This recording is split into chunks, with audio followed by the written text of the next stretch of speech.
네, 자 지금서부터 컴퓨터 일반 시작 한번 해보도록 하겠습니다.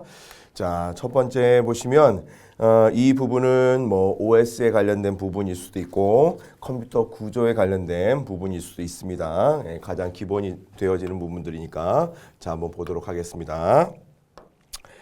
자, 여기서 이제 우리가 이야기하고자 하는 것은 우리가 여러분들 알고 있는 컴퓨터의 가장 핵심적인 하드웨어에 관련된 구성 요소에 관련된 이야기입니다. 자, 그래서 보시면 가장 첫 번째 중앙 처리 장치. 자, 이거 CPU라고 하죠. CPU가 있습니다. 그렇죠? CPU를 생각하시고 그 다음에 또 뭐가 있냐면 CPU 우리가 이야기하는 메인 메모리 RAM, 램 메모리라고 생각하시면 됩니다. 자, 메모리가 있습니다. 자, 크게 두 개로. 자, 그러면 뭐 그 외에 뭐 주변 장치도 있는데 일단은 본체 내에 관련된 보시면요. 자, CPU에는 다음과 같이 어떤 장치가 있냐면 자, 컨트롤 유닛이라고 그래갖고요. 자, CU 다음과 같이 제어 장치가 있어요. 자, 그 다음에 레지스터라고 자, 연산 장치가 있습니다. 이거를 ALU라고 합니다. ALU. 그 다음에 레지스터가 있습니다. 레지스터.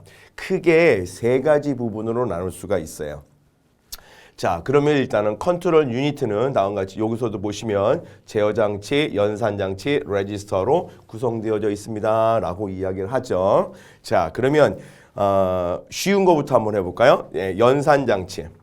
연산은 계산을 하는 놈이에요. 계산. 그게 어떤 계산이냐? 우리가 알고 있는 산술 연산, 사칙 연산, 플러스 마이너스, 그 다음에 곱하기 나누기 이런 사칙 연산. 그 다음에 또 어떤 걸 할 수가 있냐면 논리 연산, 비교, 즉 논리 연산. 뭐 and다, or하다, not이다, 뭐 같지 않다, 누가 크다, 누가 작다 이런 거. 그런 연산을 할 수 있는 비교를 할 수 있는 연산 장치가 있고 자, 그 다음에 레지스터는 뭐냐면 이렇게 연산을 하는 중에 잠시 잠깐 연산의 결과들을 저장하는 애들이 있어요. 그렇죠? 자, 그거를 레지스터라고 이야기합니다. 자, 그래서 연산 및 제어 중에 필요한 데이터를 잠시 저장하는 장치가 레지스터예요. 그래서 지금 현재 보시면 얘는 CPU 내에 있는 애들입니다. CPU 내에. 자, 보시면 중앙선에 CPU 본체 있죠. CPU 내에 다음과 같이 레지스터가 있기 때문에 다음과 같이 매우 빨리 동작이 되어져요. 자, 그러면 이제 하나가 남았습니다. 자, 제어 장치입니다. 제어 장치. 자, 제어 장치는 이렇게 생각하시면 돼요. 명령어를 해독합니다. 해독. 명령어 조금 어렵죠. 명령어. 그러니까 예를 들어서 내가 연산을 해야 되는데 다음과 같이 덧셈을 할래. 덧셈. 자, 요렇게 니모닉이라고 쓰여지고요. 우리가 이제 사람이 느끼는 덧셈은 기호로 이렇게 플러스라고 이야기를 하죠. 플러스. 그러나 CPU 내에서는 다음과 같이 다음과 같이 이런 식으로의 문자로 니모닉이라고 되어져 있는 것으로 변환이 돼서 연산하는데 다음과 같이 이렇게 연산이 되냐? 아니, 다음과 같이 이진수로 이런 것들이 다 이진수로 되어져 있어요. 그러면 이런 명령어들을 다음과 같이 어떻게 CPU 내로 가지고 와서 이게 뭐에 쓰여지는 것인지 해독을 해요. 번역을 해야 됩니다. 그거를 누가 다음과 같이 제어 장치가 한다. 해독이란 얘기는 번역이에요. 번역. 자, 우리는 알고 있으나 CPU는 모른다고요. 그래서 그거를 번역하기도 합니다. 그래서 번역을 해서 갖가지 즉 CPU가 이렇게 있으면 외부에 RAM이라고 되어져 있는 게 있습니다. 메모리. 자, 메모리. 그래서 여기 있는 메모리에 있는 내용을 내가 가지고 올 거냐 아니면 다음과 얘를 다시 바깥으로 내보낼 거냐라고 하는 신호를 발생합니다. 신호. 그게 바로 뭐냐면 다음과 같이 보내는 명령어를 처리하는 지시하는 장치다. 즉 시그널을 발생시킵니다. 제어 신호를 발생시켜요. 신호를. 그래서 크게 다음과 같이 뭐다? 명령어를 해독한다. 그 다음에 제어 신호를 발생한다. 그게 제어 장치다라고 생각하시면 됩니다. 자, 그래서 뭐 다음과 같이 요런 부분들이 있는데 요런 부분들은 신경 쓰지 마십시오. 자, 요런 부분들 신경 쓰지 마십시오. 자, 명령 해독, 번지 해독 요런 것도 일단 해독에 관련된 개념이다라고만 생각하시면 돼요. 오케이. 자, 그 다음에 이제 아까도 잠깐 그림을 그렸습니다만 자, 메모리예요. 그렇죠? 메모리. 자, 우리가 이야기하는 메모리는 어디다 쓰는 거냐? 우리가 프로그램이라는 게 있어요. 프로그램 또는 어떤 데이터가 있어요. 즉, 이 프로그램하고 데이터들은 어디 저장돼 있어? 그냥 하드디스크에 저장되어져 있어요. 실행하지 않았을 때는, 프로그램이 실행 중이지 않을 때는 하드디스크에 저장이 되어져 있어요. 근데 얘를 실행시켜요, 우리가. 그렇죠? 더블 클릭하고 실행시킨다고. 그러면 그 데이터가 어디로? 메모리로. 즉 여기 보시면 하드디스크가 이렇게 있으면요, 다음과 같이 실행 중이지 않을 때는 그냥 프로그램이라고 얘기하는데, 얘를 실행해야 되겠다 그러면 걔가 램으로 올라갑니다. 그래서 이거를 뭐라고 하냐면 적재라고 해요. 적재.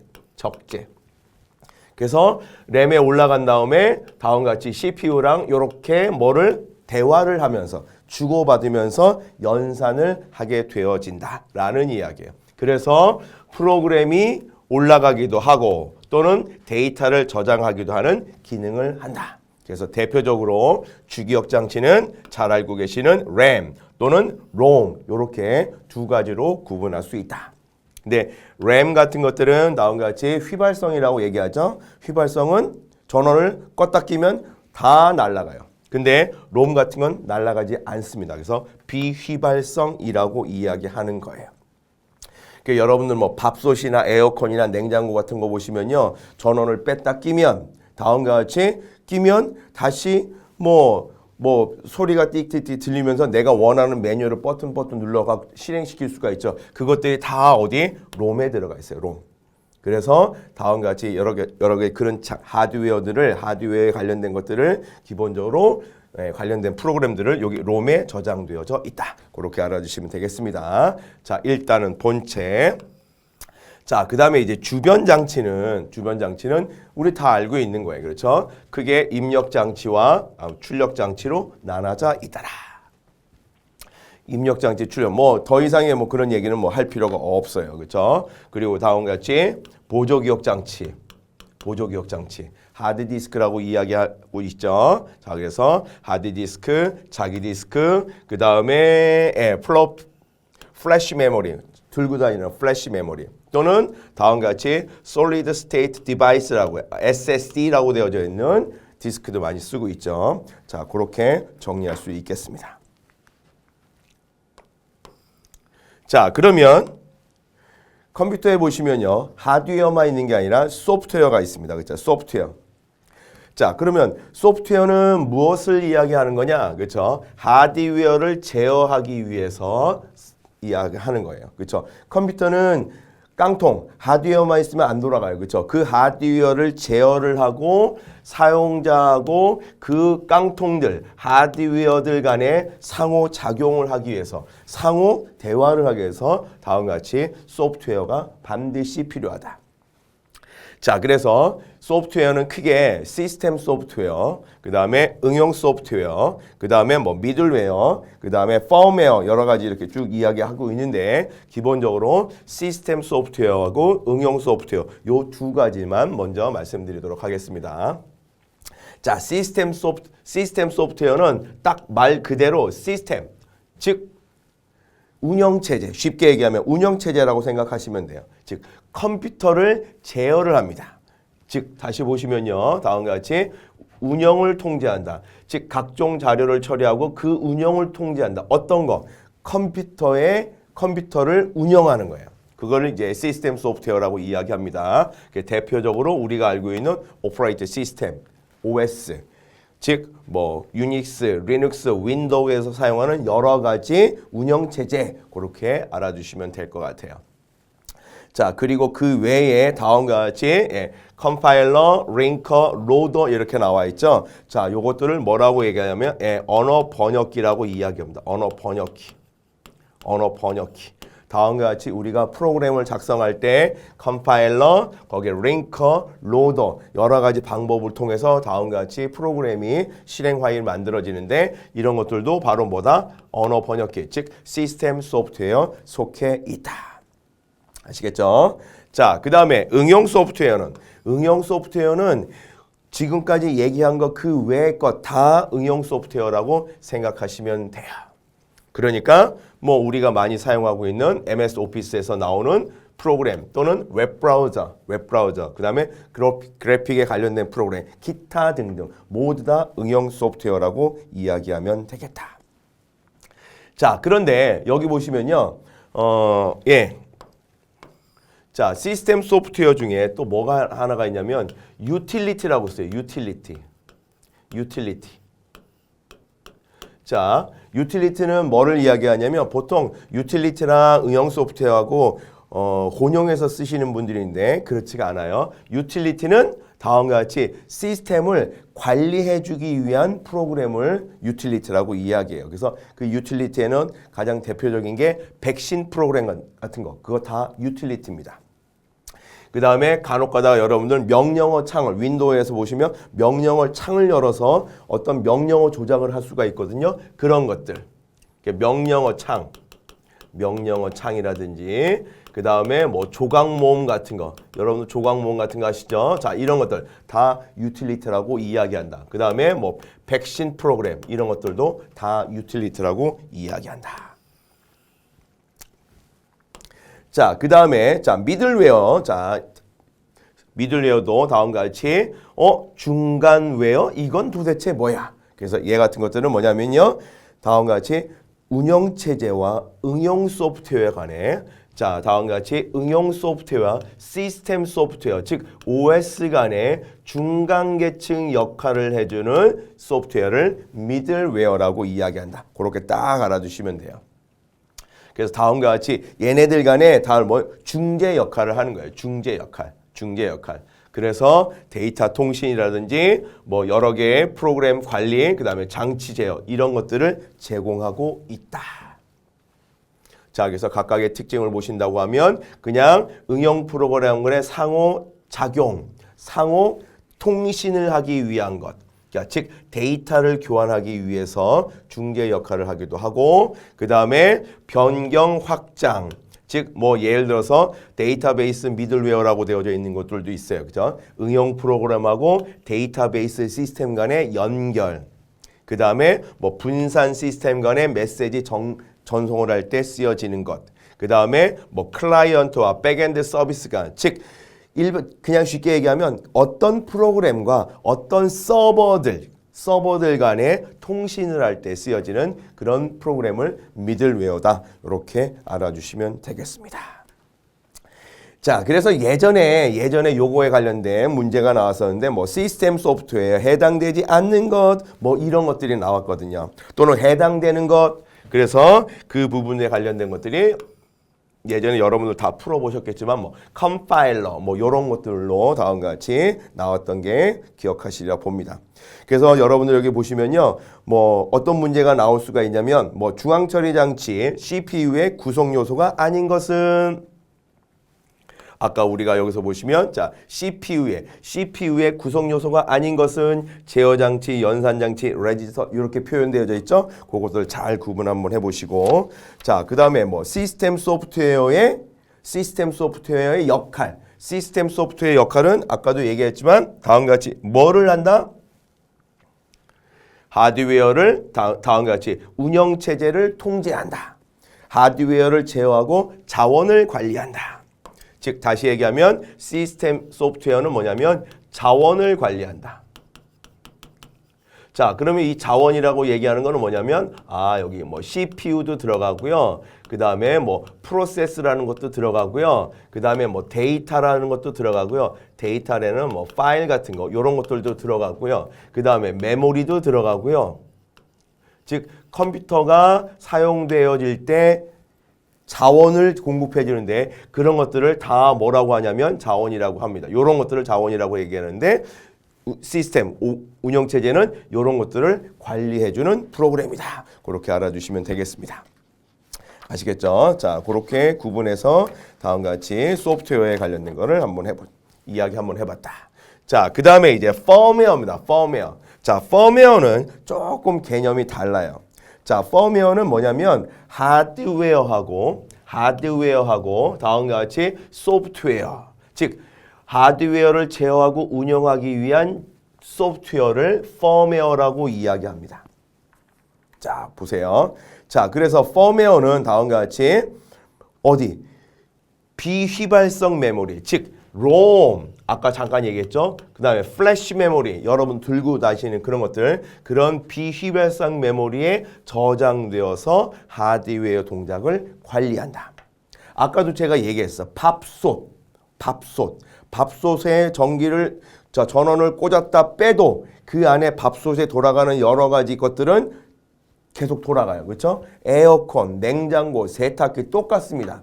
그렇게 그런 내용들이 다 어디 들어가 있어? 이런 것들에 들어가 있는 거예요. 그래서 전원을 인가하면 마치 부팅하는 것처럼 그 순서대로 뭐를 처리할 수가 있죠. 그런 프로그램들을 뭐라고 얘기하냐? 펌웨어라고 이야기한다. 그래서 보통 얘기해 보면 우리가 이제 보통 블랙박스 같은 거 쓰다 보시면 펌웨어 업그레이드 하라고 나옵니다. 그렇죠? 그 펌웨어 업그레이드라고 얘기하는 것들은 하드웨어에 관련된 것들을 조금 더 수정을 해서 버그를 수정해서 그 프로그램을 올려주는 거예요. 그래서 그런 것들이 다음과 같이 이런 프로그램에 올라가 있다. 자, 그래서 특징으로 보시면요. 하드웨어하고 아주 밀접한 관련을 갖고 있더라. 그래서 초기화하거나 제어할 수도 있고요. 그 다음에 변경 빈도는 좀 낮을 수가 있어요. 그래서 펌웨어 업그레이드 하라고 되어져 있는 것들이 수시로 일어나는 건 아닙니다. 자, 그래서 업데이트가 드물다. 업데이트는 할 수 있어요. 그래서 우리 PC에 보시면 바이오스 셋업이라고 되어져 있는 것들도 마찬가지. 자, 컴퓨터에 바이오스 셋업 하는데 그것도 펌웨어의 일종이다. 그렇게. 그 다음에 스마트폰 같은 것들도 마찬가지 나타낼 수가 있고, 그 다음에 IoT 기기, 즉 IoT라는 것은 아까 밥솥, 세탁기, 냉장고 요즘은 다 인터넷으로 연결되어져 있잖아요. 그런 것들에 다 내장되어져 있다. 그렇게 구분해 주시면 될 것 같아요. 자, 그래서 미들웨어하고 펌웨어하고 한번 구분을 한번 해보겠습니다. 자, 미들웨어는 운영체제랑 그 다음에 응용 프로그램이랑 중간에 연결에 관련된 거예요. 그렇죠? 자, 근데 펌웨어는 하드웨어 장치를 제어하는 거예요. 하드웨어를. 자, 그렇게 생각하시면 됩니다. 그렇죠? 자, 그래서 하드웨어를 초기화하거나 저장 제어할 수가 있고, 그 다음에 얘네들은 응용 프로그램과 운영체제 사이에 작용에 관련된 거를 제어할 수 있는 거예요. 자, 그래서 저장의 위치는 비휘발성 메모리, 요런 것들. 그 다음에 얘는 저장 위치는 어디? 컴퓨터에 저장돼. 컴퓨터. 그냥 운영체제에서 한다고 생각하시면 돼요. 컴퓨터 시스템 또는 네트워크 환경에 설치가 되어진다. 자, 그래서 하드웨어 초기화 다음과 같이 얘는 각각 소프트웨어 간의 상호 운용성, 상호 통신, 응용 프로그램과 그 다음에 그 외에 어떤 서버들과 그렇죠? 운영체제들, 다음과 같이 통신. 그 다음에 변경 가능성, 사용자들은 변경하지 못합니다. 자, 펌웨어는. 그 다음에 사용 범위는 이런 하드웨어 장치들, 프린터기, 그 다음에 IoT 기기, 기타 등등. 그 다음에 미들웨어는 필요에 따라서 다음과 같이 업그레이드 할 수가 있고, 그것들이 분산 시스템, 즉 분산 시스템이라고 얘기하는 거는 어떤 클라이언트라고 되어져 있는 놈들도 있고 서버의 개념이 있고, 그렇죠? 서버와 클라이언트 이런 구조를 갖고 있더라. 그렇게 알아주시면 되겠습니다.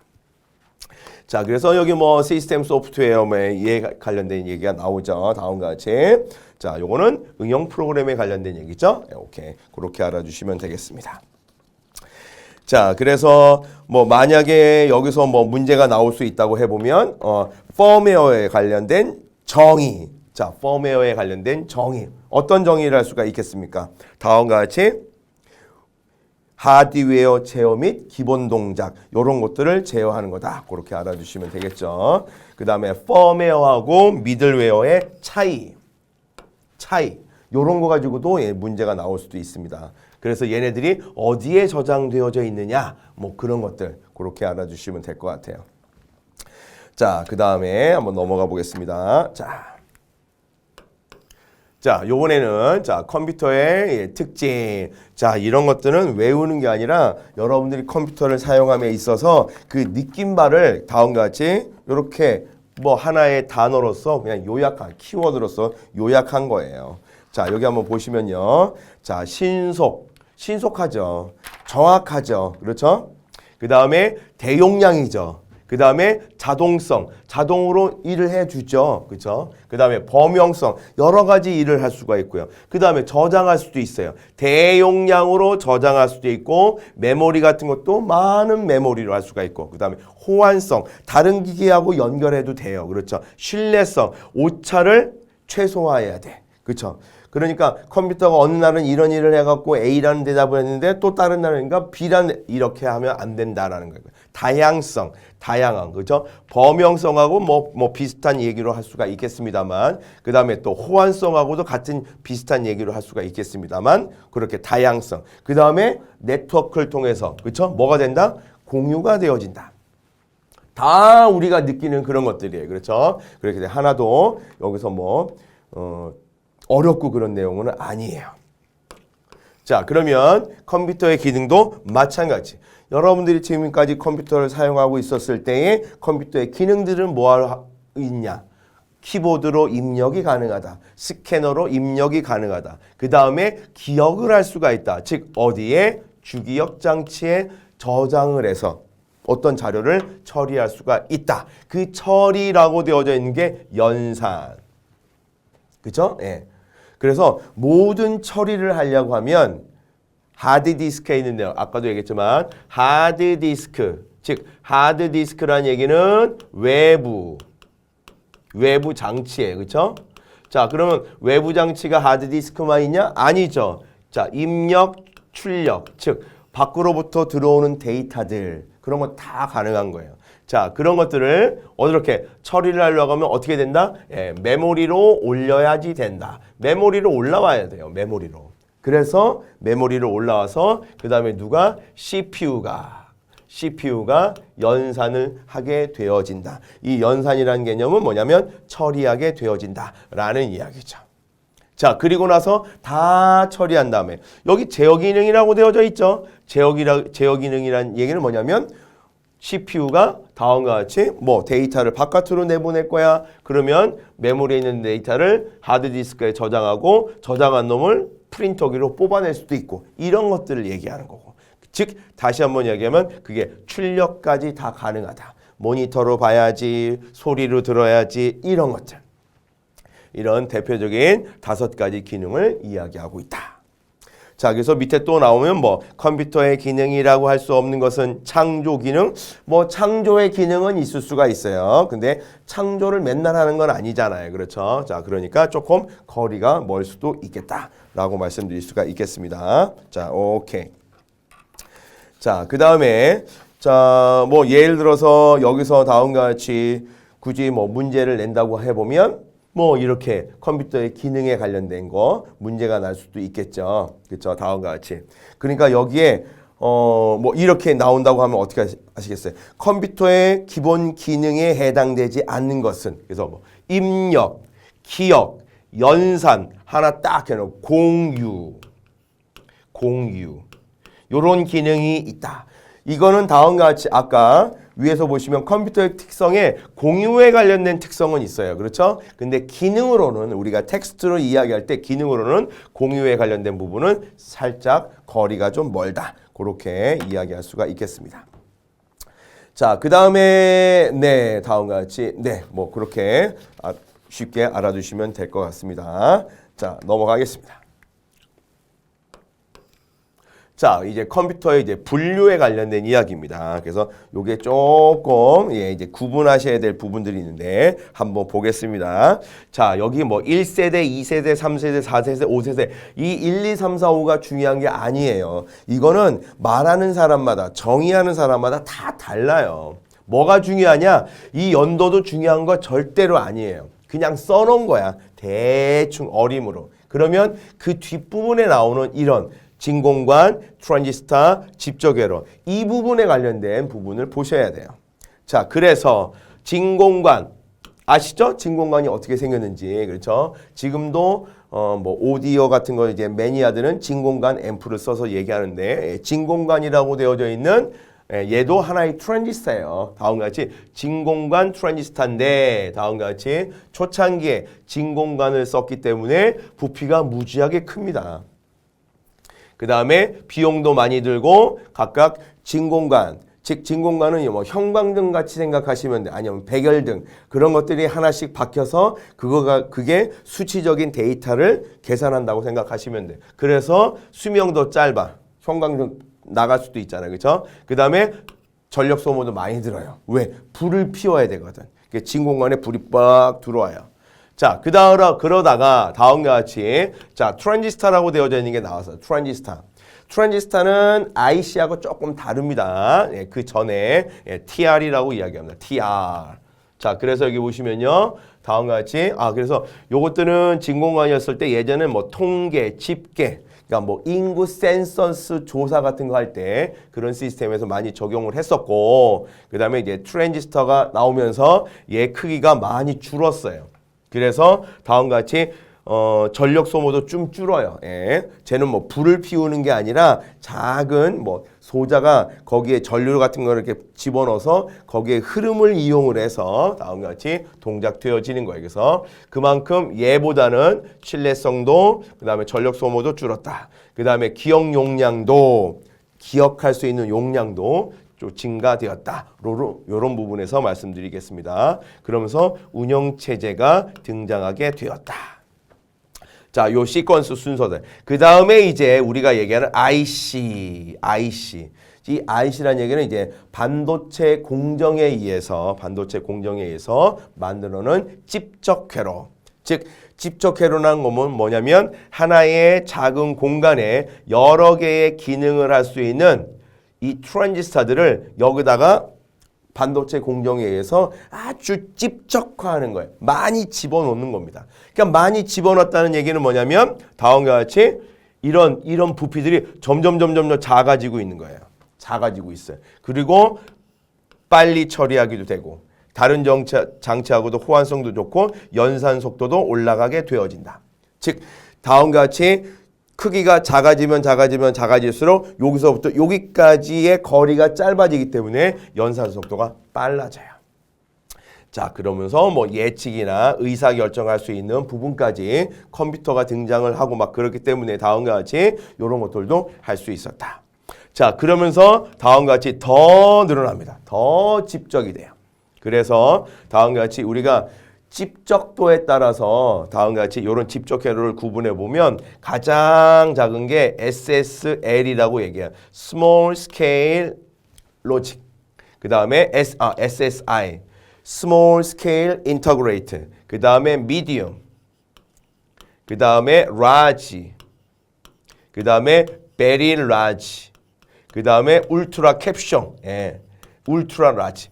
ULSI, VLSI, 그 다음에 LSI, MSI, SSI. 그래서 얘네들은 이것도 뭐 한 IC 안에 한 10개 내외, 얘는 뭐 20개 내외, 얘는 100개 내외, 얘는 1000개 내외. 하여튼 다 달라요. 자, 하여튼 요렇게 한 면적에 이런 트랜지스터를 집적할 수 있는 그 초고집적도, 그게 이제 울트라 라지입니다. 울트라 라지 스케일 인터그레이트. 요렇게 다음과 같이 이야기하고 있다. 자, 그래서 다음과 같이 뭐 70년대 이제 다음과 같이 퍼스널 컴퓨터가 등장되었고 네트워크 등장하게 되었다. 자, 그리고 그 다음서부터는 뭐 인공지능이라고 되어져 있는 게 이후 다음과 같이. 그래서 뭐 초소형, 그다음에 고성능 단말기, 그다음에 대규모 종합 컴퓨터 네트워크, 즉 이거 분산 시스템. 그래서 뭐 문제 해결의 추론이라고 되어져 있는 게 뭐 인공지능하고도 연결되어져 있는 이야기입니다. 자, 요렇게 다음과 같이 세대별로 구분할 수 있겠다. 자, 그래서 뭐 적용 분야에 관련된 것도 조금 애매합니다.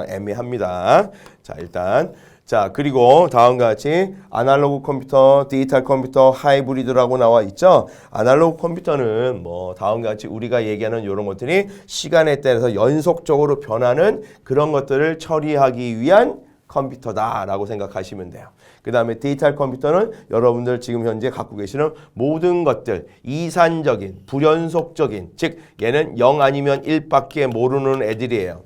그렇죠? 자, 이런 것들을 디지털 데이터를 처리하는 거고, 하이브리드는 이것과 이거의 장점만을 취해서 다음과 같이 처리하는 거다. 그렇게 알아주시면 되겠습니다.